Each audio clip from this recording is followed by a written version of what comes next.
Hola, ¿qué tal? Buen domingo para todos. Agus, ¿cómo estás? Muy bien, ¿y vos? Todo bien, Bienvenidos a todos y a todas a... El único programa de ecología de la televisión abierta argentina. Ya se va formando una dinámica y me gusta. ¿Cómo estás? Muy bien. ¿Bien? Tenemos un par de cositas para contar. Por supuesto. Entre las que están, por ejemplo. Tenemos una nota de Tommy que nos dejó para que no lo extrañemos Bien. tanto, que fue a visitar el atelier de Mora Verón, una activista, es decir, una artista que a través de su arte busca generar conciencia ambiental. Bien. Se habla de distintos residuos para hacer su arte. Usa, por ejemplo, CDs en desuso, teclados de computadora, lápices y bueno, un montón de plásticos descartables para mostrarnos a través del arte la importancia de la conciencia ambiental. Excelente y además obras muy bonitas. La verdad que hace cosas muy bellas y se puede pasar por el taller de Mora a conocer, a ver las instalaciones que armó ahí y pasar a ver de qué se trata. Y aprender un poco también. Exactamente. En mi caso, habiendo el planeta pasado 5 grandes extinciones masivas y estando en boca de todos la posibilidad de que ocurra una sexta, decidimos hacer un informe al respecto analizando esas 5 grandes extinciones masivas que han atravesado el planeta Tierra y en este caso, bueno, vaticinar lo que será una sexta extinción masiva en el planeta. Espero que no, ¿no? Con la gravedad que eso implica. Vamos a hablar de eso con un entrevistado, por supuesto, con Lucas Garibaldi, que nos dejó su testimonio, y también una entrevista con Bárbara Rosen, donde hablamos de arquitectura sustentable, entre otras cosas. Súper interesante las charlas. Súper interesante, efectivamente, las entrevistas son muy bonitas y también, como siempre, tenemos un tema de la semana. ¿Cuál es? Que estuvo medio en boca de todos, que tiene que ver con el Earth Overshoot Day. El día de sobregiro de la Tierra. En castellano, por supuesto.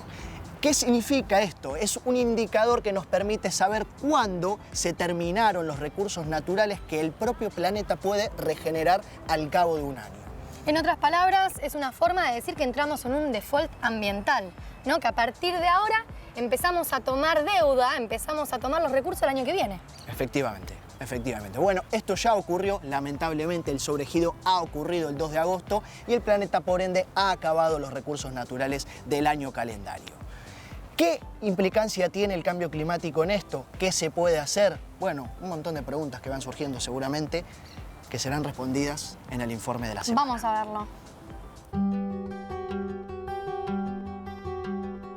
No es errado sentirnos en deuda con el ambiente.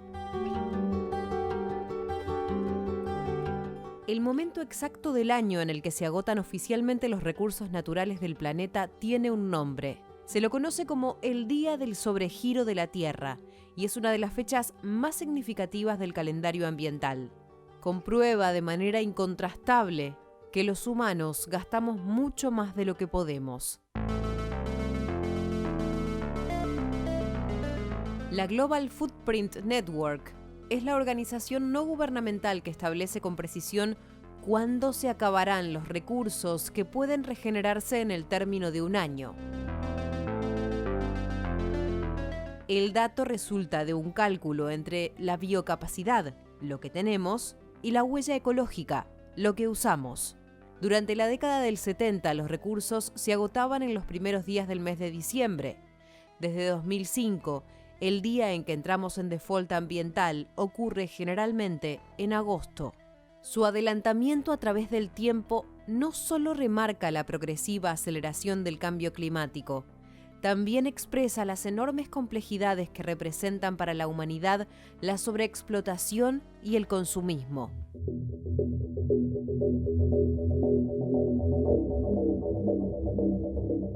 Este año la Tierra entró en déficit ecológico el 2 de agosto a nivel global. En Argentina, un poco antes, el 24 de junio. Junto con Chile, son los países latinoamericanos que más rápido llegan al sobregiro. Los expertos señalan que cumplir con las metas del Acuerdo de París retrasaría la fecha en 13 días para 2030. No es mucho, pero es bastante. Según Enrique Segovia, director de conservación del Fondo Mundial para la Naturaleza, esa breve diferencia nos permitiría recuperar la funcionalidad de los ecosistemas. En la actualidad, el ser humano utiliza los recursos de 1,75 planetas para vivir. Todo lo que consumamos por demás hoy es un gasto a cuenta de las generaciones futuras. Todavía estamos a tiempo.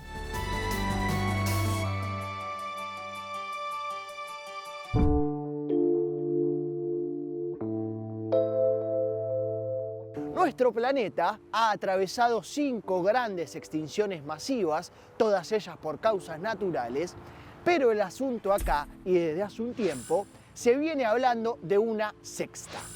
¿Estamos entonces atravesando una nueva sexta extinción masiva, esta vez obviamente alentada por la humanidad?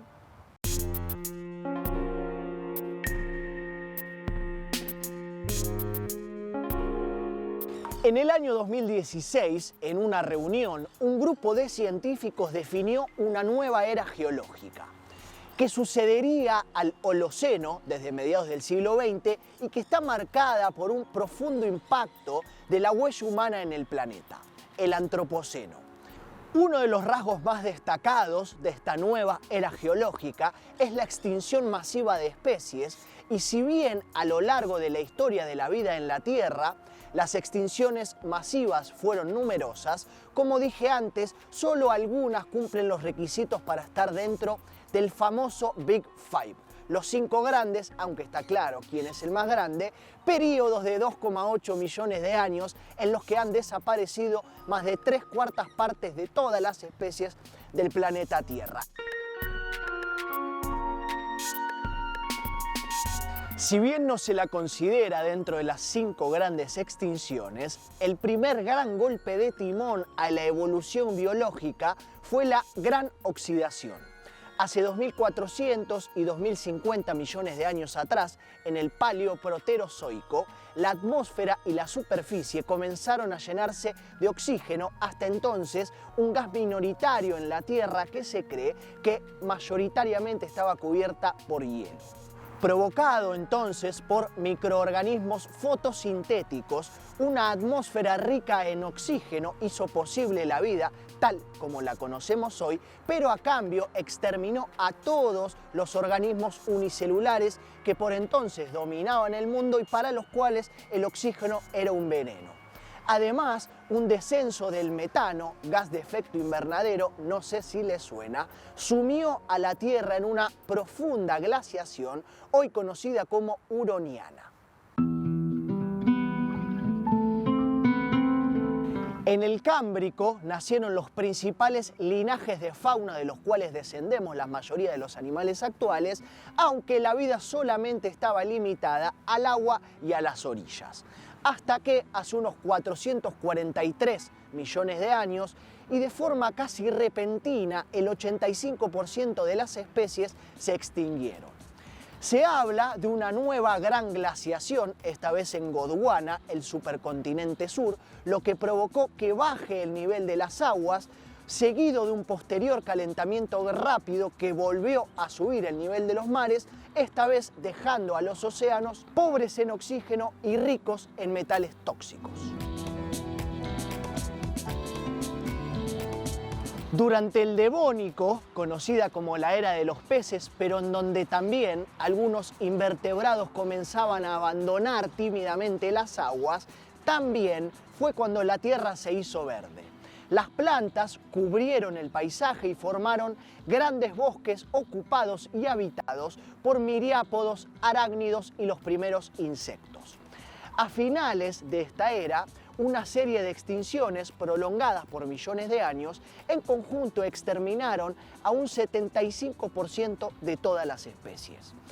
Diversas teorías, entre ellas las más comunes como volcanismo o el impacto de un objeto espacial, pero la más interesante de todas es que fueron las mismas plantas.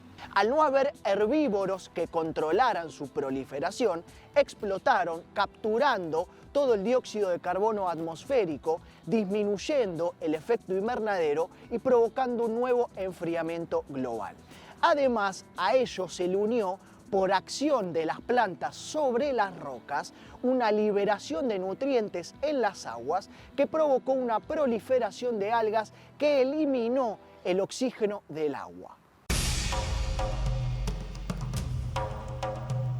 El comienzo del Mesozoico estuvo marcado por la mayor extinción del planeta, la extinción pérmica triásica, en donde un 85% de todas las especies desaparecieron en apenas 100.000 años. La causa más conocida o más aceptada es vulcanismo, originada en la región hoy conocida como traps siberianos, liberando a la atmósfera grandes cantidades de dióxido de carbono y provocando un calentamiento global catastrófico. Un nuevo estudio, publicado en 2021, sugiere que a la extinción le siguió una proliferación de algas y bacterias en las aguas, convirtiendo a las aguas en una gran sopa tóxica de la que la Tierra no se recuperaría hasta 4 millones de años después. Los arrecifes de coral, por otro lado, y por ejemplo, no volverían a su esplendor hasta 14 millones de años después. Los científicos obviamente advierten y trazan un paralelismo con la actual emergencia climática. Un excesivo vertido de nutrientes, el calentamiento de las aguas, la eliminación del oxígeno en las aguas, creando zonas muertas y aportando grandes cantidades de nitrógeno, otro gas de efecto invernadero.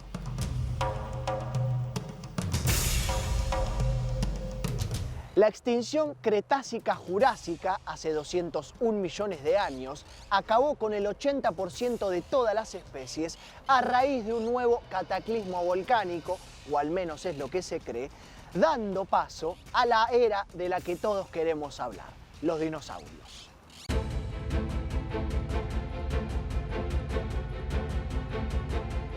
Extinción Cretácica terciaria, hace 66 millones de años. Chicxulub, un asteroide de 12 kilómetros, impactó frente a la actual península mexicana de Yucatán, abriendo un cráter de 150 kilómetros de diámetro, 20 de profundidad, oscureciendo y enfriando al planeta Tierra, extinguiendo sobre todo a animales grandes.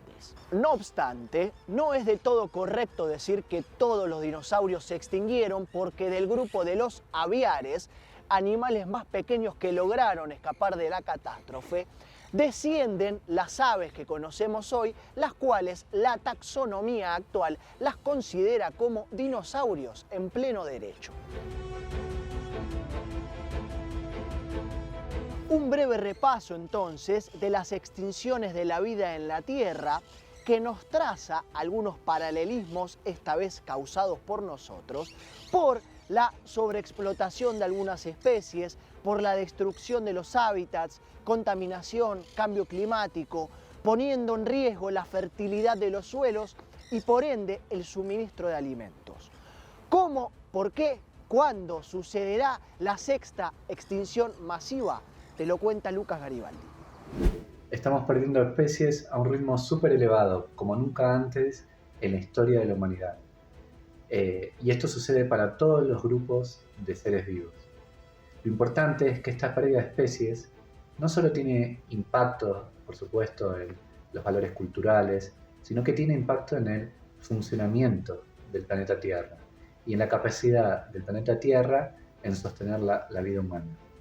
Al perder especies de plantas, de animales, de anfibios, de peces, el planeta Tierra pierde la capacidad de sostener la vida humana. Esto implica que la regulación del clima no es lo que debería ser, digamos. La regulación de la cantidad de agua, de la calidad de agua también se degradan, y todas estas contribuciones que hace la naturaleza al bienestar humano se empiezan a degradar. Para eso es importante y urgente seguir produciendo bienes y servicios que los seres humanos también necesitan, pero en un contexto de respetar y promover la biodiversidad. Y en eso es lo que trabajamos todos los días, vinculado al sector agropecuario y forestal, es decir, cómo producir bienes y servicios del sector agropecuario y forestal, promoviendo la biodiversidad en lugar de destruyendo la biodiversidad. La extinción de una especie, lamentablemente, es el fin de algo, ya sea en términos biológicos, físicos o espirituales. Y si hablamos, también lamentablemente, en términos masivos, probablemente eso modifique paisajes, ¿por qué no? Recuerdos, referencias, cuentos, canciones. Ojalá así no suceda, pero para que no suceda, la conservación y la protección de los hábitats en donde hoy habitan estas especies, más la reducción de las emisiones de gases de efecto invernadero, parecieran ser los primeros pasos a dar.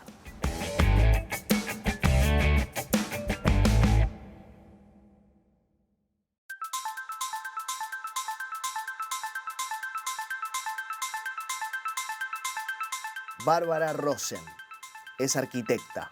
Integra el colectivo de arquitectas en defensa de las tierras públicas. Es responsable del área de derechos urbanos, espacio público y ambiente en la Defensoría del Pueblo. Le damos una cálida bienvenida al Ecoparque a Bárbara Rosen. ¿Cómo estás? Muy bien, muchas gracias por la invitación. No, al contrario, gracias por acercarte. Ecoparque de la Ciudad de Buenos Aires, ex zoológico, que bien podría ser tomado como un espacio verde, así que aprovecho para preguntarte, para arrancar preguntándote, ¿cómo estamos en espacios verdes en la Argentina, en el mundo? ¿Cuál es la necesidad? ¿Cuáles son los beneficios? Todos, los beneficios son todos. Necesitamos cada vez más espacios verdes. Claramente la pandemia demostró la importancia que tienen para tener una vida más sana, por todos los beneficios que tienen urbanos, ambientales, sociales. Es el lugar en donde se produce el intercambio, la vida colectiva. Ambientalmente tiene muchísimos beneficios. Y en las ciudades sobre todo porque en muchos casos es el único lugar en el que las personas que viven en una ciudad tienen contacto con el ambiente. Bien. No todo el mundo tiene la posibilidad de viajar y de trasladarse a otros lugares, entonces incrementar las áreas públicas, las áreas verdes y las áreas verdes públicas es el desafío de las grandes ciudades. Imagino que también tienen una importancia radical, teniendo en cuenta, por ejemplo, las olas de calor en Europa o mismo las que hemos sufrido aquí en la Argentina en el verano, a la hora de mitigar un poco ese calor y poder sobrevivir, por ejemplo. Absolutamente. La verdad que las ciudades y las sociedades se han ido construyendo suponiendo ciertas condiciones climáticas, ¿no? Como que siempre el clima fue un eje estructurador en una ciudad con una cierta proyección. Eso ha cambiado. Hay que reconocer ese cambio y empezar a tener estrategias de cómo construir. Hay algunas definiciones que son urbanas, como que decimos, bueno, necesitamos incrementar las áreas verdes, generar corredores de biodiversidad en la ciudad, sumar más árboles, proteger la biodiversidad. Hay algunas definiciones que son técnicas, como con qué materiales, cómo construir la arquitectura. No es lo mismo, por ejemplo, a principios de siglo, hay algunos ejemplos que son muy claros, la Avenida del Libertador, Paseo Colón, que se construía con recobas, que la construcción que se está dando ahora, mucho edificio de vidrio, en donde lo que eso produce es un gasto de energía tremendo. Vos para acondicionar un edificio que tiene toda una pared de vidrio, es un gasto muy grande, ¿no? Es como que las ciudades se han ido construyendo para el gas, el petróleo y para la especulación inmobiliaria, cosa que es lo que le pasa a la ciudad de Buenos Aires. Y el desafío que se viene, y justamente esto tiene que ver con el cambio climático, es el de la naturaleza, es el del agua, es el de la energía. Entonces, realmente hay que repensar cómo se construye y cómo se vive, ¿no? Las ciudades son los sistemas urbanos que mayor impacto provocan en todos los sistemas de la Tierra. Y yo a veces digo que la crisis climática, ¿no? El desafío de la crisis climática se va a ganar o perder en las ciudades, porque a medida que pasan los años cada vez más población se asienta en las ciudades, ¿no? Las ciudades son el lugar del intercambio, donde tenés muchos beneficios de vivir en comunidad, pero también son los lugares de la mayor desigualdad. Entonces, el desafío de incrementar espacios públicos es el desafío urbano. El espacio público es el lugar que te puede permitir un poco de justicia urbana. ¿Por qué? Porque el espacio verde, el espacio público, es para todos, para todas las generaciones, para todas las clases sociales. Cada uno le da un uso distinto. Hay gente que si no tiene un jardín puede festejar el cumpleaños en el parque, podés hacer actividad física. Cada uno lo vive a su manera, pero para todos tiene un beneficio en la salud, en el orgullo, en la belleza, en el disfrutar de un lugar como este. Realmente es el lugar de la justicia urbana. Yo creo que es el desafío de las ciudades y que lo que está pasando en la ciudad de Buenos Aires, por ejemplo, es que se piensa la ciudad como un lugar para producir riqueza. Y hay que empezar a cambiar ese paradigma de cómo construir la ciudad, que la ciudad es el lugar que elegimos para vivir. Entonces, la condición de la calidad de las personas, de cómo vivimos, tiene que pasar a ser más prioritario y que no sea solo un lugar para generar negocios y recursos económicos. Hermoso el mensaje. Tengo varias cosas para preguntarte. La primera, conformás, cambiando un poquito de tema, un colectivo con diversas profesionales de diversas trayectorias y también, supongo, de afinidades políticas también distintas. ¿Qué las une? Nos une una visión de ciudad más humana, más justa, en la que más allá de algunas diferencias entendemos que hay determinados objetivos que tienen que trascender cualquier gestión de gobierno. O sea, la dimensión ambiental tiene que estar ligada a lo urbano desde su concepción. Nosotras, si bien podemos tener diferencias, todas tenemos esa mirada de ciudad, tenemos esta proyección de mirar hacia adelante y de entender que la única manera de tener una ciudad más sana es recomponiendo la calidad urbano-ambiental, y por eso nos unimos en defender la Costa del Río. Justamente son las últimas tierras públicas que quedan, de las pocas, y es la oportunidad histórica. Justamente el proyecto de Costa Salguero y Punta Carrasco, que son 32 hectáreas sobre la Costa del Río, venimos reiterando que es la oportunidad de recuperar esa relación de la ciudad con el río. Cuando uno piensa en remediar una ciudad, Buenos Aires es la ciudad con su río. Nosotros tenemos que entender que todo el territorio es uno. Buenos Aires es con su río, el río es nuestra fuente de agua potable, es nuestro regulador ambiental. Nosotros formamos parte también de ese ecosistema. No podemos escindir y mirar la ciudad por fragmentos. Es imprescindible tener una mirada urbano-ambiental y que también prevea la cuestión social, ¿no? Que tiene que ver con la calidad de vida. ¿Y hay alguna forma de que dejemos de darle la espalda al río? Yo creo que la construcción de un nuevo pacto social que va más allá de lo político partidario, que tiene que ver con seguir visibilizando que tenemos que tener una ciudad más sana, saludable, reiterar que la dimensión ambiental tiene que ponerse como eje de todas las políticas públicas. Transversal a todo, cada vez que se piensa una política pública se tiene que evaluar cómo impacta desde lo ambiental. En el caso del desprendimiento de tierras públicas, no te daría la aprobación de lo que se llama la planificación estratégica, con lo cual no debería avanzar. Es imprescindible realmente incorporar esta mirada de género también, porque en realidad una cosa no está separada de la otra. A veces nosotras como arquitectas decimos que lo que intentamos es recuperar esta mirada social, ¿no?, de la profesión, y que no sea solo una cuestión de especulación inmobiliaria, y que de alguna manera construir con perspectiva de género, que es algo que está en debate y que se habla mucho, y es qué significa esto. No es que es una ciudad para las mujeres. Una ciudad con perspectiva de género es una ciudad en la que la condición de cuidar, que sí está en la naturaleza de las mujeres, se refleje en la construcción de la ciudad. Que la ciudad no sea solo una cuestión de producción y de consumo, sino que contemple el cuidado de las personas, que es la condición de nuestro género.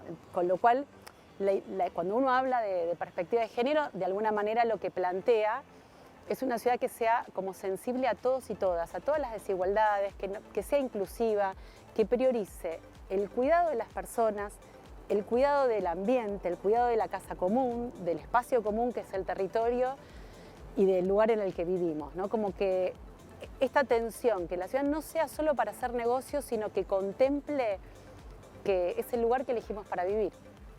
Otro hermoso mensaje para irnos a la pausa pensándolo y volver y tener otra charlita, ¿te parece? Ya seguimos con más Ambiente y Medio.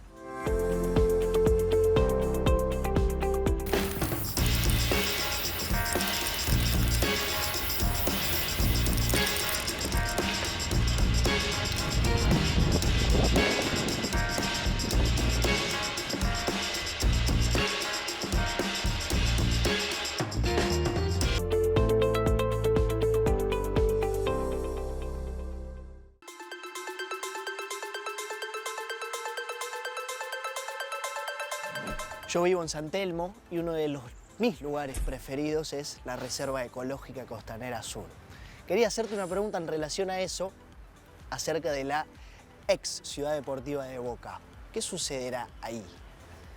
Ahí lamentablemente se avanzó con un proyecto inmobiliario, como te venía contando, el avance de los negocios en la ciudad se va comiendo los lugares que tienen la oportunidad de ser costa, de recuperar todo lo que sería un área ambiental. Lo mejor que le puede pasar a una ciudad, volvamos a ver, que mitiga la isla de calor, es el regulador natural, que fuera un gran parque también, o sea, que vaya como incorporando usos. A veces cuando la gente, uno de los argumentos es, pero si es todo espacio verde, no hay ciudad. Un parque es un equipamiento urbano. Después le tenés que poner transporte, le puedes poner otros equipamientos públicos. El problema es cuando te desprendes de esas tierras para hacer un negocio inmobiliario para solo un sector, ¿no? Porque no son proyectos en los que vos construís vivienda, espacios verdes, escuelas. Son especulación inmobiliaria. Terminan siendo viviendas que se convierten en reserva de valor y que tampoco resuelven el problema de la vivienda. Con lo cual, es perder la oportunidad que tenemos de recuperar la costa. Se avanzó con un proyecto, hubo una mala venta en su momento por parte de la ciudad a un club, después el club lo vende a un privado y lamentablemente se aprobó un proyecto en el que lo que se va a recuperar de espacio verde es menor. Sí, al lado tenés la reserva ecológica, que la verdad que es uno de los pulmones verdes de esta ciudad. Tenés la reserva ecológica y tenés la reserva de Costanera Norte. La realidad sería, lo ideal sería, es que si hubiéramos podido recuperar Costa Salguero, también como espacio verde, vos podrías generar un corredor de biodiversidad, porque si no te quedan como islotes y la flora y la fauna no se cruza, con lo cual se te rompe ese corredor de biodiversidad y lo único que prospera en la ciudad son las especies más fuertes, que son las ratas, no son los pájaros, los colibríes ni las mariposas. Entonces insistimos en realmente tener una mirada estratégica, porque siguen avanzando. Están avanzando con Costa Urbana, ahora vienen con un concurso lo que llaman el barrio Saldías, van por las Areneras, por Costa Salguero. También se avanzó con un proyecto de privatización, de concesiones en este caso, en la Reserva Ecológica de Costanera Norte. Es decir, el esquema de la ciudad de los negocios es el que está avanzando y eso cada día nos perjudica más. Si avanza el proyecto de Costa Salguero, vos tendrías un paredón de edificios que además de la cuestión paisajística también te hace una barrera para los vientos. Es realmente el momento en el que hay que tratar de tener, yo repito, como un pacto social en no permitir que determinadas cuestiones que son transversales de toda la ciudadanía, como la calidad de vida, el derecho al ambiente sano, que está en la Constitución, se cumpla. Es la pérdida de nuestra mejor geografía, ¿no? Cuando vos viajás, vas al centro histórico y a la costa del río. Esa oportunidad Buenos Aires no la está teniendo y es la que queremos recuperar. ¿Qué opinas de enrejar espacios públicos? Yo estoy en contra. Tiene que ver con que, bueno, hay cuestiones que tienen que ver también con lo cultural. Tiene que existir esa conciencia de defender lo público, de que lo que es público es de todos, ¿no? Recuperar ese sentido común, porque si no parece como que lo que es público no es de nadie y entonces se vandaliza, se enrieja, o como es peligroso se vende.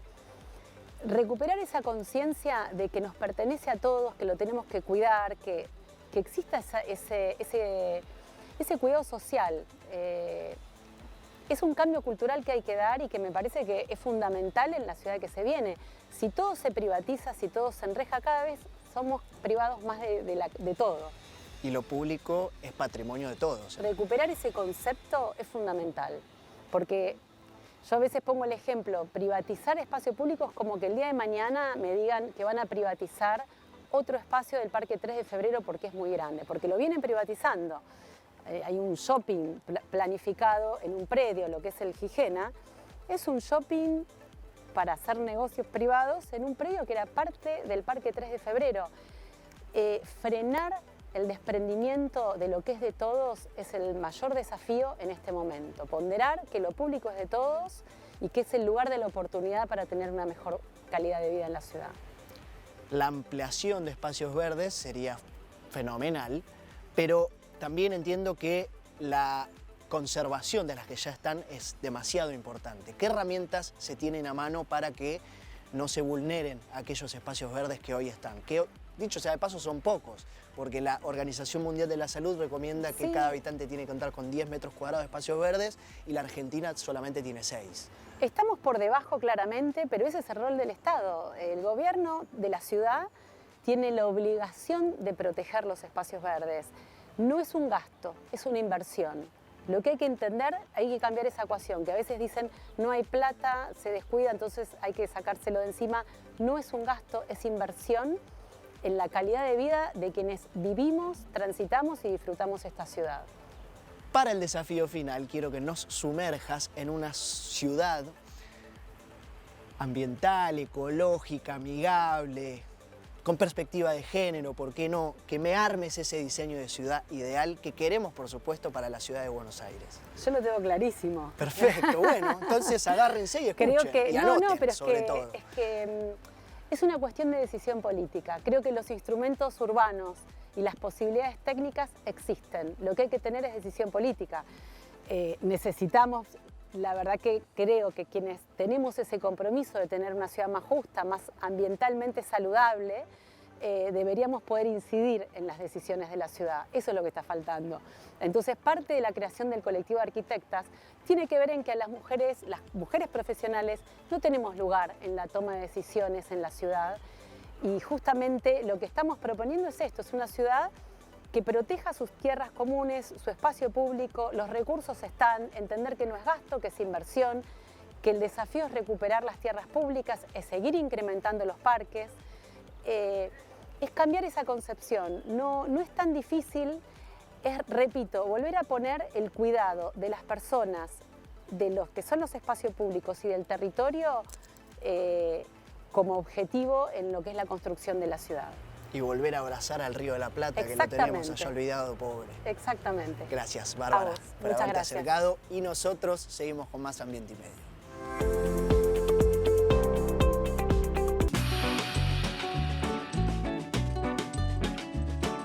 Estoy en el barrio de Palermo porque vine a visitar a una artista plástica llamada Mora Verón, que nos va a abrir las puertas de su atelier para que conozcamos un poco acerca de su trabajo. Ya les voy anticipando, utiliza residuos.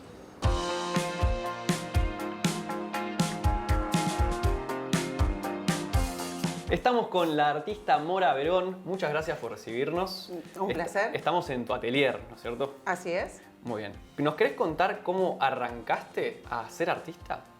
Uy, es una gran pregunta, pero bueno. ¿Cómo arranqué siendo artista? ¿Cómo arrancaste a trabajar las obras plásticas? Sí, yo arranqué básicamente en un momento de crisis, de cambios, de cuestionarme un montón de hábitos y costumbres que tenía que no estaban tan buenas. Y a través de ellos encontraba materiales y cosas donde empecé a trabajar, básicamente. Los materiales, como estamos viendo, son de todo tipo de residuos, o mejor dicho, residuos que pueden ser recursos como teclados viejos, CDs, lápices. Sí, desechos, sí. Para mí igual ya la palabra basura o residuos cambia, para mí son materiales. Bien. Son materiales, sí, que no tienen el primer uso, el original, digamos, y le encuentro otras vidas, otras posibilidades. Bien. ¿Cómo surgió el tema de encontrar estos materiales o recursos y construirlos, darle una segunda oportunidad, hacerlos otra cosa? Y esto es con cosas que yo consumía o que tengo a mano. Mis primeros trabajos fueron con botellas de una gaseosa, por ejemplo, que yo tomaba un montón, y empecé como todo un proceso a darme cuenta y a juntar el material. Como que en general mi trabajo tiene un proceso re largo, que empieza así como algo que me sucede o que observo, empiezo a juntar ese material que me habla de algo y después aparece primero la transformación del material, el trabajo y después la obra. Y la elección de estos materiales, o sea, vos trabajás, en un momento me dijiste, con lo que tenés. Ajá. ¿Qué es lo que tenés y qué es lo que tenés que pedir o buscar? Bueno, como cuando arrancaba, hay una obra que es todas cosas que particularmente yo comí durante un año. Hay una Sí. que es todo de papeles de golosinas. Y eso es muy particular, era mío. Después con los CDs o con otras cosas, al principio por ahí sí, a una escala más pequeña podría trabajar con lo que tenía, pero después ya arranco a trabajar de repente en instalaciones o en escalas más grandes que sí necesito encontrar materiales de otra manera y hago campañas, por Bien. lo general. ¿Cómo funcionan las campañas? Funcionan en Instagram y después como por redes. Por redes. De contactos de personas, de gente que me conoce desde acá. Yo tengo un cartelito en la puerta que dice todas las cosas que yo voy juntando. Y después, esto que te digo, como al mostrarlo, al conocer el trabajo y no sé qué, ya casi me traen sola, por suerte, ¿no? Como que se generó estas conexiones, esta red, que la gente me va trayendo materiales. Mira, por ejemplo, o sea, yo suelo hacer puerco espín y estos son tees de golf. Sí. Yo por lo general no usaba este material y una persona que me sigue en Instagram y que me trae un montón de materiales, me los trajo un bolsote enorme y me dijo, ¿por qué no haces un puerco espín? Ya está, me trajo la idea. Claro, no tuviste que hacer nada. Me pareció genial. Bueno, sí, se lava, qué sé yo. Pero digo, por lo general yo tengo un material, pero esto de la red Sí. y que la gente se copa trayendo, hasta tirando ideas, entonces Claro. como, está bueno. Claro, está bueno. Si no, ¿Puedo? sí, obvio, se agarra de acá abajo. Bien, porque si no... ¿Cómo no? Ahí va. Ahí va. Y tiene Corchos. corchitos. Mirá, qué bueno. Sí.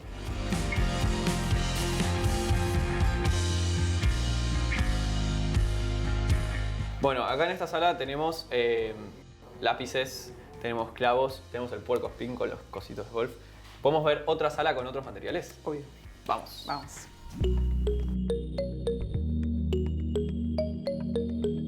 ¿Qué es lo que viene primero? ¿Los materiales o la idea para trabajar con esos materiales? En este momento es indistinto. Al principio, primero era la idea y juntaba el material, y ahora a veces me pongo a disposición del material que tengo que se necesita usar. Bien. Por ejemplo, con los CDs que hay tanta cantidad, bueno, pienso cosas para hacer con los CDs y me pasa un poco eso. O me sobra o de repente aparece otra cosa y es indistinto ahora. Ok. Pero, por ejemplo, no sé, escultura así con teclas y... Bueno, es una combinación. Esta se llama Me clavé de secretaria y es de nuevo, o sea, algo que era muy atravesado por mí.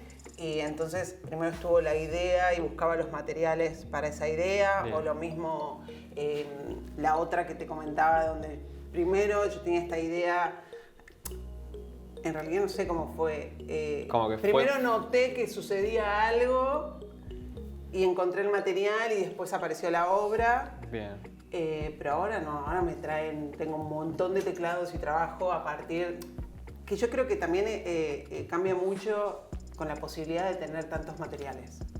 Bien. Entonces, O sea, a mayor cantidad de materiales, más posibilidades tenés para crear. sí, o me pongo a disposición, digamos, en el sentido de, yo antes quería hacer tal cosa, como más específico, es cuando empezás algo, como que tenés una idea, la querés hacer, y ahora es como, bueno, las ideas siempre están en alguna, y me pongo, o me pasa con algunas empresas que quieren que haga algún trabajo con algunos materiales de ellos en particular, entonces como yo me pongo a disposición de ese material. Ahí veo que tenés como una especie de cuarto oscuro. Sí, cuarto oscuro. Es una instalación. Es una instalación. Es una instalación inmersiva. Es como Bien. mi salita inmersiva. Sí. Bien. ¿Puedo entrar? Obvio. La voy a aprender. Dale. La experiencia completa es... ¿Con música? es con música, que cambia un montón. Mira que lo vamos a aprender. A ver. Puedes elegir una canción que te guste. Esa es un poco la idea. Bueno.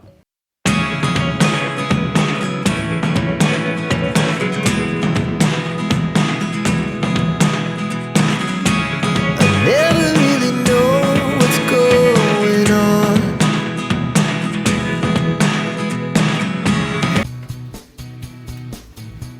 Che, está muy bueno, Es otra experiencia con música que sin música. ¿Viste que sí? Y además creo que está bueno como el hecho de que sea un poco íntimo. ¿Entendés? Como que adentro hay gente que se la pasa un montón de tiempo, como sé libre acá adentro. Claro, está bueno, está Eso muy es un bueno. poco...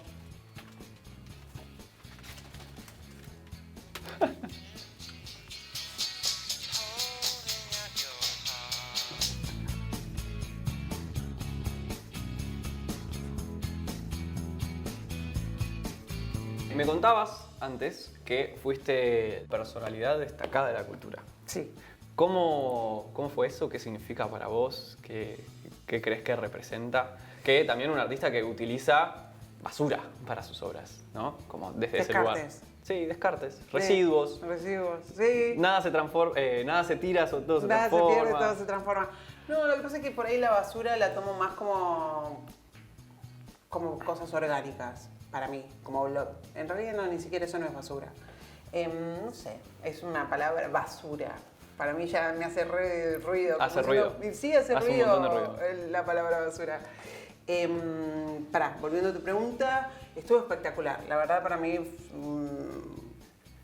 fue como una sorpresa porque uno no se imagina que llegas a tantas personas, que hay tal reconocimiento. La verdad es que no me lo imaginé nunca. Un honor.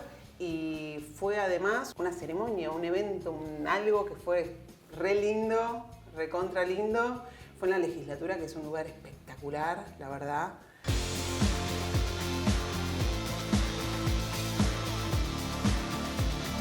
Creo que mi trabajo de verdad impulsa a la gente a hacer, desde no tirar o guardar o traerme materiales, porque yo no es que te estoy pidiendo a vos que hagas lo mismo que yo, pero sí puedes aportar, claro. ¿Entendés? Sí puedes aportar, puedes tomar conciencia, le puedes llevar a alguien, cosas que me sirvan a mí o a un montón más, como yo y un montón de personas, así que eso, más que nada. Y otros que además se copan y empiezan a poner como manos en el asunto.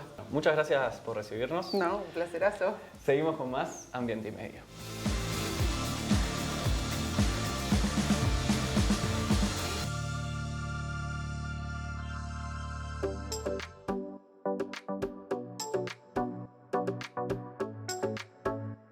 Durante el simbolismo, movimiento artístico, cultural, literario originado a finales del siglo XIX en Bélgica y Francia, extendido a otras partes del mundo, claro, en donde la narrativa, palabra muy de moda últimamente, era que el mundo era un misterio por descifrar y que los poetas deben para ello trazar las correspondencias ocultas para unir los objetos sensibles. En este movimiento, en Bélgica precisamente, nace uno de los principales referentes, principalmente vinculado al teatro simbolista, el señor Maurice Maeterlinck, dramaturgo, poeta, filósofo que escribió numerosas obras, un místico, el chabón, que en determinado momento de su vida le agarró una obsesión entomológica y lanzó una trilogía que comenzó con la vida de las abejas, siguió con la vida de las termitas y continuó con la vida de las hormigas. Libro que estaba en la biblioteca de la madre de nuestra querida productora Nora Trumper y que a mí me cautivó no solamente por el nombre, por el insecto, el cual hemos hecho varios consultorios existenciales, sino también por la estética de esta hermosa edición de la editorial Thor de 1940. En él, Maurice habla de las nociones generales de las hormigas, las curiosidades, la fuerza, las antenas como fuente de comunicación, pero principalmente de las sociedades complejas y de las jerarquías que conforman. De los tipos de hormigas, las hormigas de miel, las hormigas bombones, las hormigas depósito, las hormigas parásito, las hormigas hilanderas y así un sinfín de 12.000 especies de hormigas. Pero como dije, lo importante es las sociedades complejas, tan complejas que conforman que sin sociedades no hay hormigas. Por lo tanto, las hormigas pasan a ser un todo. Con permiso voy a leerles el último párrafo del primer capítulo, a ver si lo encuentro rápidamente. Acá estamos. Bueno, cada una, las hormigas, pues en ese heroico matriarcado, recordemos, una de las únicas sociedades en el mundo que tienen reinas y no reyes, hace obstinadamente su deber en provecho de todos, como si todos no fueran sino uno solo. El centro de gravedad de la conciencia y de la felicidad no es el mismo que entre nosotros, los humanos. no está en el individuo, sino en todas las partes en que se mueve una célula del todo del que forma parte el individuo. Resulta de ello un gobierno superior a cuantos el hombre podrá realizar. Un hermoso libro que también está escrito de una forma muy bella y muy agradable de leer, que pueden encontrar gratuitamente en internet si no nos escriben, @Fundación Ambiente y Medio. Y de paso, ya que estamos, nos siguen en nuestras redes sociales, en Instagram, en Facebook y en todas las que hay. También tenemos una página, ambienteymedio.tv, en donde pueden ver todos nuestros programas.